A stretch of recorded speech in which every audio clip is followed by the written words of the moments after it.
പ്രേമേ, ഈ ബംഗ്ലാദേശിൽ ഇപ്പം നടക്കുന്ന പ്രക്ഷോഭം അത് ഇന്ത്യ വിരുദ്ധ പ്രക്ഷോഭമാണോ? അത് ഇന്ത്യ വിരുദ്ധ പ്രക്ഷോഭമായി തുടങ്ങിയത് അതിപ്പോൾ ഹിന്ദു വിരുദ്ധ പ്രക്ഷോഭമായി മാറിയതായും വാർത്ത കേൾക്കുന്നു. അവിടെ ഇപ്പോൾ എന്താണ് ശരിക്കും നടക്കുന്നത്? ചേട്ടാ, ബംഗ്ലാദേശിനെ സംബന്ധിച്ച് നമ്മൾ ചിന്തിക്കുമ്പോൾ വളരെ ആശങ്കയുണ്ടാക്കുന്ന സംഭവ വികാസങ്ങളാണ് അവിടെ ഉണ്ടാകുന്നത്.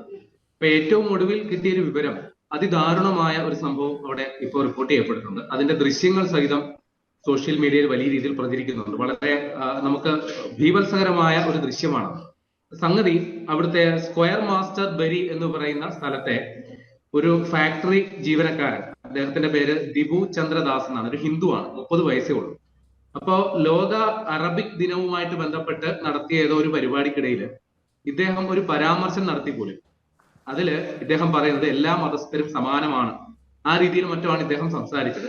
അപ്പൊ ഇദ്ദേഹം ഇസ്ലാം മതത്തെ അവഹേളിച്ചു, പ്രവാചകനെ നിന്ദിച്ചു എന്ന കാരണം പറഞ്ഞ് ആ സമയത്ത് തന്നെ ചില അസ്വസ്ഥതകൾ ഇയാൾക്കെതിരെ ഉണ്ടായിരുന്നു. അപ്പൊ ഇപ്പൊ അവിടെ വലിയ പ്രക്ഷോഭം നടന്നുകൊണ്ടിരിക്കുകയാണ്. ഇതിനിടയിൽ ഒരു കൂട്ടം ആളുകൾ ഇയാൾ ജോലി ചെയ്യുന്ന സ്ഥലത്തേക്ക് ചെല്ലുന്നു. ഇയാളെ അവിടെ വെച്ച് വിചാരണ ചെയ്യുന്നു. അതിന്റെയൊക്കെ ദൃശ്യങ്ങൾ അവർ പകർത്തുന്നു. വിചാരണ ചെയ്തിട്ട് ക്രൂരമായി മർദ്ദിക്കുന്നു, മർദ്ദിച്ചു കൊലപ്പെടുത്തുകയാണ്. അവിടെ വെച്ച് തന്നെ മർദ്ദിച്ചു കൊലപ്പെടുത്തിയിട്ട് ഇയാളുടെ മൃതദേഹം തൊട്ടടുത്ത ഒരു ബസ് സ്റ്റേഷനിലേക്ക് വലിച്ചഴിച്ചു കൊണ്ടുവന്ന് അവിടെ ഒരു മരത്തിൽ കെട്ടിത്തൂക്കുകയാണ്.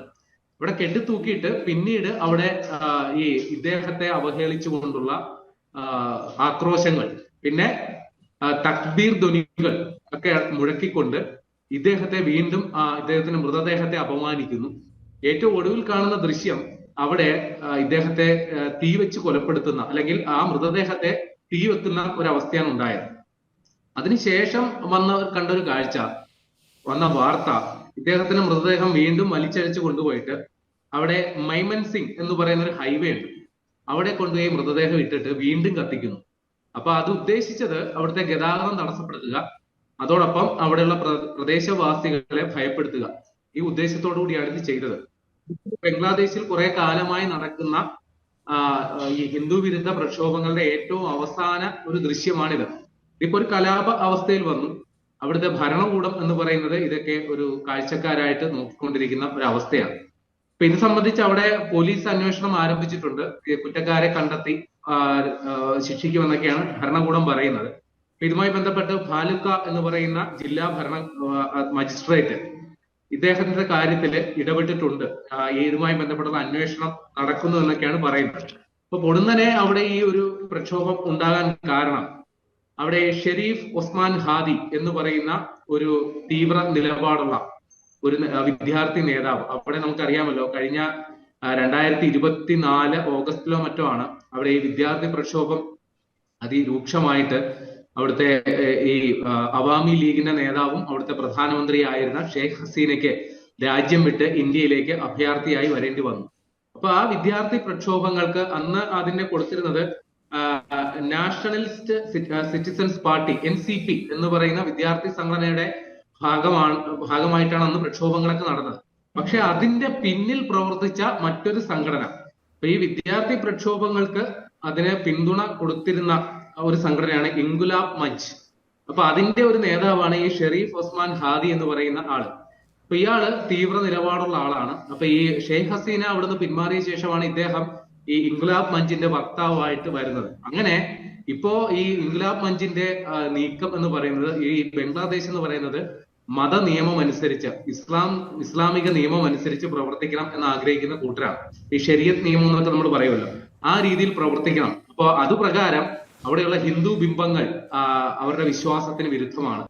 അവിടെയുള്ള ഈ ശ്രീകൃഷ്ണ ഭക്തരുടെ കൂട്ടായ്മയാണല്ലോ ഇസ്കോൺ എന്ന് പറയും, അത് ഒരു ഭീകരവാദ സംഘടനയാണ്. അവരെ ഇവരെ നിരോധിക്കണം എന്നുള്ളതാണ് ഇവരുടെ ആവശ്യം.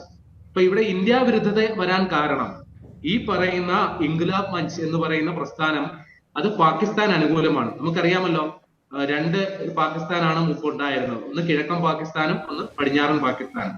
അപ്പൊ കിഴക്കൻ പാകിസ്ഥാനാണ് ഇന്നത്തെ ബംഗ്ലാദേശായിട്ട് മാറിയത്. 71-ൽ നടന്ന ബംഗ്ലാദേശ് വിമോചന യുദ്ധത്തിൽ ഇന്ത്യ ഇടപെട്ടാണ് ഈ കിഴക്കൻ പാകിസ്ഥാനെ ബംഗ്ലാദേശ് എന്ന് പറയുന്ന രാജ്യമാക്കി മാറ്റിയത്. അന്ന് പാകിസ്ഥാനെ അനുകൂലിച്ചിരുന്ന ഒരു ന്യൂനപക്ഷ വിഭാഗമുണ്ട്. അവരന്നും നിലപാടുകളാണ് എടുത്തിരുന്നത്. ഇന്നും ഇന്ത്യ വിരുദ്ധ നിലപാടുകളാണ് എടുത്തിരുന്നത്. പക്ഷെ അന്നത്തെ ന്യൂനപക്ഷം ഇന്ന് അവിടെ ഭൂരിപക്ഷമായി മാറി.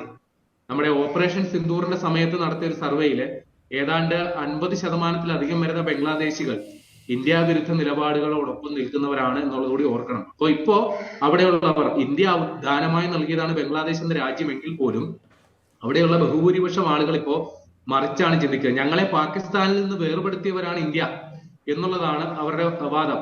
ഇപ്പോ ബംഗ്ലാദേശിന്റെ രാഷ്ട്രപിതാവ് എന്നറിയപ്പെടുന്ന മുജീബുർ റഹ്മാൻ, അദ്ദേഹത്തിന്റെ പുത്രിയായ ഷെയ്ഖ് ഹസീന, ഇവരെല്ലാം ഇന്ത്യയുടെ അടിമകളാണ്. ഇന്ത്യക്ക് അനുകൂലമായി നിലപാടെടുത്തവരാണ്. അങ്ങനെ രാഷ്ട്രപിതാവായ മുജീബുർ റഹ്മാന്റെ വീട് ഇപ്പൊ അവിടെ അടിച്ചു തകർക്കപ്പെട്ട അവസ്ഥയിലാണ്. ഷെയ്ഖ് ഹസീനയെ ഇപ്പൊ അവിടെ കിട്ടുകയാണെങ്കിൽ പച്ചയ്ക്ക് കത്തിക്കും. ആ അവസ്ഥയിലാണ് അവിടെ ഉള്ളവര്. ഇപ്പൊ സമീപ ദിവസങ്ങളിൽ ഉണ്ടായ അക്രമ സംഭവങ്ങൾ, അത് ഈ പദ്ഗ്രാം എന്ന് പറയുന്ന സ്ഥലത്ത് ഒരു ഇന്ത്യൻ ട്രക്ക് ഡ്രൈവർ, അപ്പൊ ഈ പദ്ഗ്രാം എന്ന് പറയുന്നത് നമ്മുടെ ചിക്കൻ നെക്ക്, സിലിഗുരി ആ ഭാഗത്തിനടുത്തുള്ളതാണ്. അവിടെ ചരക്കുമായി വന്ന ഒരു ഇന്ത്യൻ ട്രക്ക് ഡ്രൈവറെ ആൾക്കൂട്ട വിചാരണ നടത്തി മർദ്ദിച്ച് അവശനാക്കി എന്ന് റിപ്പോർട്ട് വരുന്നു. പിന്നെ മൈമൻ സിംഗ് എന്ന് പറയുന്ന ഒരു സ്ഥലത്ത് ഒരു ഹിന്ദു യുവാവിനെ തല്ലി അവശനാക്കി എന്ന റിപ്പോർട്ടുകൾ വരുന്നു. പിന്നെ രാജഷാഹി എന്ന് പറയുന്ന സ്ഥലത്ത് അവാമി ലീഗിന്റെ ഒരു ഓഫീസ് കത്തിച്ച് ചാമ്പലാക്കി. ധാക്കയില് ഡെയിലി സ്റ്റാർ എന്ന് പറയുന്ന ഒരു പത്രത്തിന്റെ ഓഫീസ്, മാധ്യമ സ്ഥാപനത്തിന്റെ ഓഫീസ്, അത് കത്തിച്ചു. അതേ സ്ഥലത്ത് തന്നെ പ്രോതം അലോ എന്ന് പറയുന്ന മറ്റൊരു മാധ്യമ സ്ഥാപനത്തിന്റെ ഓഫീസും അഗ്നിക്കിരയാക്കി. പിന്നെ രാജഷിയിൽ തന്നെ ബംഗബന്ധു മ്യൂസിയം അത് അടിച്ചു തകർത്തു. പിന്നെ ചിറ്റഗോങ്ങില് മുൻ മന്ത്രി മൊഹബീർ ഹസന്റെ വീട് അതും നാമാവശേഷമാക്കി. ബന്ദർബനില് മുൻ മന്ത്രി ബീർ ബഹാദൂർ സിംഗിന്റെ വീട് അഗ്നിക്കിരയാക്കി. അപ്പൊ ഇങ്ങനെ അവിടെ വ്യാപകമായ ഇന്ത്യ വിരുദ്ധ പ്രക്ഷോഭം ആണ് നടക്കുന്നതെങ്കിലും വാസ്തവത്തിൽ അവിടെ നടക്കുന്നത് വ്യാപകമായ പൊതുമുതൽ നശിപ്പിക്കലും സ്വകാര്യ സ്വത്ത് സമ്പാദ്യങ്ങൾ നശിപ്പിക്കലുമാണ് അവിടെ നടന്നുകൊണ്ടിരിക്കുന്നത്. ആ രാജ്യത്തെ തന്നെ കുട്ടിച്ചോറാക്കിക്കൊണ്ടാണ് അവിടെ ഈ സംഭവങ്ങളൊക്കെ നടക്കുന്നത്. അപ്പൊ ഈ പുതിയ പ്രക്ഷോഭങ്ങളൊക്കെ ഉണ്ടാകാൻ കാരണം ഞാൻ നേരത്തെ പറഞ്ഞ ഇൻകുലാബ് മഞ്ചിന്റെ നേതാവ് ഷെരീഫ് ഒസ്മാൻ ഹാദിക്ക് കഴിഞ്ഞ ദിവസം ധാക്കയിൽ, കഴിഞ്ഞ 12-ാം തീയതി ധാക്കയിൽ വെച്ച് അജ്ഞാതനാൽ വെടിയേറ്റു. അപ്പൊ അദ്ദേഹം കഴിഞ്ഞ ദിവസം സിംഗപ്പൂരിൽ ചികിത്സയിലിരിക്കെ മരണപ്പെട്ടു. അപ്പോ ഇത് ഇദ്ദേഹത്തെ വെടിവെച്ചത് ഇന്ത്യൻ അനുകൂലികളാണ് എന്നുള്ളതാണ് ആക്ഷേപം. ഇന്ത്യയാണ് അതിൽ ഇടപെട്ടത്. കാരണം ഈ സമീപകാലത്തൊക്കെ എവിടെയൊക്കെ ഇന്ത്യ വിരുദ്ധരായിട്ടുണ്ടോ അവരൊക്കെ പലരും പലയിടങ്ങളിൽ വെച്ച് അജ്ഞാതരാൽ കൊല്ലപ്പെട്ടതാണ് ചരിത്രം. അപ്പൊ ഇതും കൂടി ചേർത്ത് വെച്ചാണ് ഈ സംഭവത്തിന് പിന്നിൽ ഇന്ത്യയാണ് എന്നുള്ള ആരോപണം പറഞ്ഞുകൊണ്ടാണ് ഇന്ത്യയുടെ നയതന്ത്ര കാര്യാലയങ്ങൾക്ക് മുമ്പിലൊക്കെ വലിയ പ്രതിഷേധം, ഇന്ത്യ വിരുദ്ധ കലാപങ്ങൾ അവിടെ അഴിച്ചുവിട്ടത്. അപ്പൊ ഇതിന്റെ ഫലമായിട്ട് ധാക്കയിലും മറ്റുമായിട്ടുള്ള ഇന്ത്യയുടെ നയതന്ത്ര കാര്യാലയങ്ങളെല്ലാം തന്നെ സുരക്ഷാ ഭീഷണി ഉള്ളത് കൊണ്ട് തന്നെ പ്രവർത്തനം നിർത്തിവെച്ചിരിക്കുന്ന അവസ്ഥയാണ്. ഇപ്പൊ ഇന്ത്യയിലെ ഡൽഹിയിലുള്ള ബംഗ്ലാദേശിന്റെ ഹൈക്കമ്മീഷണറെ വിളിച്ചു വരുത്തി കൃത്യമായ പ്രതിഷേധം ഇക്കാര്യത്തിൽ അറിയിച്ചു. പക്ഷെ എന്നിട്ട് പോലും യാതൊരുവിധ സുരക്ഷാ ക്രമീകരണങ്ങളോ ഇന്ത്യയുടെ ആശങ്ക ഞങ്ങൾ അത് പരിഹരിക്കാം എന്ന തരത്തിൽ യാതൊരു ഉറപ്പോ ബംഗ്ലാദേശ് ഭരണകൂടത്തിന്റെ ഭാഗത്ത് നിന്ന് ഉണ്ടായിട്ടില്ല. അവർ നിരന്തരം ഇപ്പോഴും പ്രസ്താവന ഇറക്കുന്നുണ്ട്, ഈ അക്രമങ്ങളും കലാപങ്ങളും അഴിച്ചുവിടുന്നവരെ ഞങ്ങൾ നിയമത്തിന്റെ മുമ്പിൽ കൊണ്ടുവരുമെന്ന് പറയുന്നതല്ലാണ്ട് വാസ്തവത്തിൽ ഈ പറയുന്ന കലാപകാരികളുടെ ഔദാര്യമാണ് അവിടെ ഇപ്പോഴുള്ള താൽക്കാലിക ഭരണകൂടം എന്നുള്ളത് കൂടി നമ്മൾ ഓർക്കണം. അപ്പൊ അതുകൊണ്ട് തന്നെ കാര്യമായ ഒരു ഇടപെടലും ബംഗ്ലാദേശ് ഭരണകൂടത്തിന്റെ ഭാഗത്തൊന്നും ഉണ്ടായിട്ടില്ല.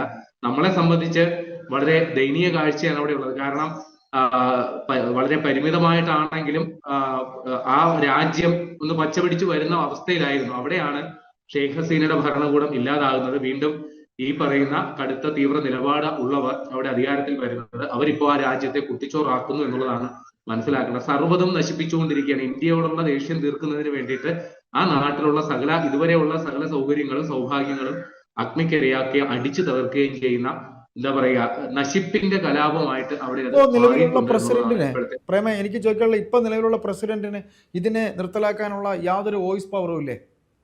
ഇപ്പൊ വന്നിരിക്കുന്ന ആ ഒരു വയോധികനായ പ്രസിഡന്റ് ആണ് അവിടുത്തെ സർവാധികാരി. അതെ, അദ്ദേഹം ഈ പറയുന്ന ജമാഅത്തെ ഇസ്ലാമി എന്ന് പറയുന്ന സംഘടനയെ തുറന്നു പിന്തുണയ്ക്കുന്ന, അല്ലെങ്കിൽ അവരുടെ ഒരു വിനീതദാസനാണ് ഈ മുഹമ്മദ് യൂനിസ് എന്ന് പറയുന്ന ഭരണാധികാരി. അദ്ദേഹം അവിടെ തെരഞ്ഞെടുപ്പ് പ്രഖ്യാപിച്ചിരിക്കുകയാണ്. വരുന്ന ഏപ്രിലില് ബംഗ്ലാദേശില് പൊതു തെരഞ്ഞെടുപ്പ് നടക്കും. അപ്പൊ അതിനുശേഷമായി അവിടെ ഒരു പൂർണ്ണ തോതിലുള്ള ഒരു ഭരണ സംവിധാനം നിലവിൽ വരും. അപ്പൊ അതുവരെ ഇവർക്ക് എന്തും ചെയ്യാമെന്ന അവസ്ഥയിൽ ആയിട്ടുണ്ട്. കാര്യം ഈ പറയുന്ന വിഘടനവാദികൾ അവർ പിന്തുണയ്ക്കുന്ന ഒരു ഭരണകൂടമാണ് അവിടെ ഉള്ളത്. അപ്പോ ഈ തെരുവിലിറങ്ങി പ്രക്ഷോഭം നടത്തുന്നവർക്ക് എന്തും ചെയ്യാനുള്ള ലൈസൻസ് എന്ന രീതിയിലാണ് അവിടെ കാര്യങ്ങൾ ഇപ്പോൾ മാറിയിട്ടുള്ളത്. പിന്നെ നേരത്തെ പറഞ്ഞതുപോലെ ഒരു വിദ്യാർത്ഥി പ്രക്ഷോഭം എന്ന രീതിയിൽ തുടങ്ങിയ ഒരു പ്രക്ഷോഭമാണെങ്കിലും പിന്നീട് അത് ഈ ജമാഅത്തെ ഇസ്ലാമി പോലെയുള്ള സംഘടന അത് ഹൈജാക്ക് ചെയ്യുന്ന ഒരു അവസ്ഥ ഉണ്ടായി. ഇപ്പൊ തീവ്ര നിലപാടുകളുള്ള സംഘടനകളാണ് ഈ സമരത്തെ ഇപ്പൊ നയിച്ചുകൊണ്ടിരിക്കുന്നത്. അപ്പൊ അതിന്റെ ഒരു അനന്തരഫലം അവിടെ നടക്കുന്നുണ്ട്. അവിടെ ഏതായാലും തെരഞ്ഞെടുപ്പ് പ്രഖ്യാപിച്ചിട്ടുണ്ട്. നേരത്തെ പറഞ്ഞ പോലെ ആ ഇൻഖുലാബ് മഞ്ചിന്റെ നേതാവ് ഉസ്മാൻ ഹാദി, അയാൾ ധാക്കയിൽ ഒരു സ്ഥാനാർത്ഥി കൂടിയാണ്. അവിടെ സ്വതന്ത്ര സ്ഥാനാർത്ഥിയായിട്ട് മത്സരിക്കാനിരുന്ന ആൾ കൂടിയാണ്. അപ്പോൾ തെരഞ്ഞെടുപ്പ് നടന്നിട്ടാണെങ്കിൽ കൂടിയാ, പക്ഷെ അവിടെ അവാമി ലീഗ് എന്ന് പറയുന്ന ആ രാഷ്ട്രത്തിന്റെ പാരമ്പര്യത്തോളം തന്നെ പഴക്കമുള്ള ഒരു പാർട്ടി ഇപ്പൊ അവിടെ നിരോധിച്ച സംഘടനയാണ്. അപ്പോ ആ ഒരു അവസ്ഥയിൽ ആ രാഷ്ട്രം ഇനി എത്രത്തോളം മുമ്പോട്ട് പോകും? ഒരു പക്ഷേ ഇപ്പോ അവിടെ ആരൊക്കെയാണോ കലാപം അഴിച്ചുവിടുന്ന അവരുടെ തന്നെ ഒരു ഭരണകൂടം തന്നെ വീണ്ടും അവിടെ അധികാരത്തിൽ വരാനാണ് സാധ്യത. ഇപ്പോഴും ഇന്ത്യയെ സംബന്ധിച്ച ബംഗ്ലാദേശ് എന്ന് പറയുന്നത് ഒരു കാലത്ത് ഇന്ത്യയുടെ ഔദാര്യം പറ്റി തിന്നുകൊടുത്തവരാണെങ്കിൽ ഇന്ന് ആ തിന്നുകൊടുത്തിട്ട് എല്ലിന്റെ ഇടയിൽ കയറിയിട്ട് ഇന്ത്യക്കെതിരെ കുറയ്ക്കുന്ന അവസ്ഥയിലോട്ട് കാര്യങ്ങൾ എത്തി എന്നുള്ളതാണ് ഇന്ത്യയെ സംബന്ധിച്ച് ഏറ്റവും ആശങ്ക ജനിപ്പിക്കുന്ന അവസ്ഥ. ഇപ്പൊ ഏതായാലും അതിർത്തിയില് ബംഗ്ലാദേശിലെ പുതിയ സംഭവ വികാസങ്ങളുടെ പശ്ചാത്തലത്തിൽ നമ്മൾ അതിർത്തി വേലി നിർമ്മിക്കലടക്കം വളരെ ദ്രുതഗതിയിലായിട്ടുണ്ട്. വലിയ നിരീക്ഷണമൊക്കെ സജ്ജമാക്കിയിട്ടുണ്ട്. ഏതൊരു അടിയന്തര സാഹചര്യം വന്നാലും പ്രതികരിക്കുക എന്ന് തന്നെയാണ് ഇപ്പോൾ ഇന്ത്യയുടെ തീരുമാനം. കാര്യം സഹിക്കാവുന്നതിന്റെ ആയിട്ടുണ്ട് കാര്യങ്ങൾ. അപ്പൊ ഒരു വലിയ രീതിയിലുള്ള ഒരു പ്രകോപനം ഇനിയും ഉണ്ടായാൽ തീർച്ചയായിട്ടും ഇന്ത്യ ബംഗ്ലാദേശിന്റെ കാര്യത്തിൽ ഇടപെടും എന്ന് തന്നെയാണ് നമുക്ക് കിട്ടുന്ന സൂചനകൾ.